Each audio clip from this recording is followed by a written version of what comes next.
2026 IPL தொடரில் Kolkata night Riders அணிக்கு எதிரான போட்டியில் மும்பை இந்தியன்ஸ் அணி 221 ரன்கள் என்ற இமாலய இலக்கை எட்டி வரலாற்று சாதனை படைச்சிருக்காங்க. ஆனா இந்த பிரம்மாண்ட வெற்றியை விட இந்தியா T20 அணியுடைய கேப்டன் சூரியகுமார் யாதவ் ஏன் ஃபீல்டிங் செய்ய வரல அப்படின்றது சமூக வலைத்தளங்கள்ல மிகப்பெரிய விவாதமாக மாறுச்சு. இந்த போட்டியில சூரியகுமார் யாதவ் அவர்கள் இம்பாக்ட் பிளேயராக மட்டுமே பயன்படுத்தப்பட்டிருக்காரு. அவர் பேட்டிங் மட்டுமே செய்துவிட்டு ஃபீல்டிங் செய்ய மைதானத்திற்குள்ள வரல.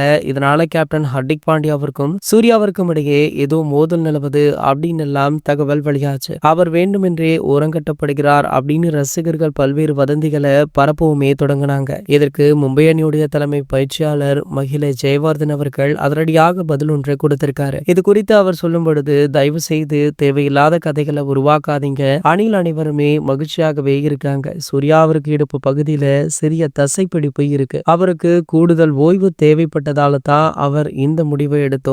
அடுத்த போட்டிக்கு இன்னும் 5 நாட்கள் அவகாசம் இருப்பதால அவர் முழுமையாக குணமடைய நேரம் கொடுத்தோம் அப்படின்னு விளக்கம் கொடுத்திருக்காரு. மேலும் இன்னொரு தரப்பு என்ன சொல்லுது அப்படின்னு பாத்தீங்கன்னா, சூர்யாவிற்கும் ஹர்திக்கிற்கும் T20 உலக கோப்பையிலிருந்தே ஒரு சில பிரச்சனைகள் போய்கொண்டிருக்கு. அதனால ஹர்திக் அவர்கள் சூர்யாவை தொடர்ந்து புறக்கணிச்சிட்டுமே இருக்கார் அப்படின்னு சொல்றாங்க. இது போன்ற கிரிக்கெட் செய்திகளை பத்தி நீங்க உடனே தெரிஞ்சுக்க நம்மளுடைய சேனலை மறக்காம சப்ஸ்கிரைப் பண்ணிக்கோங்க.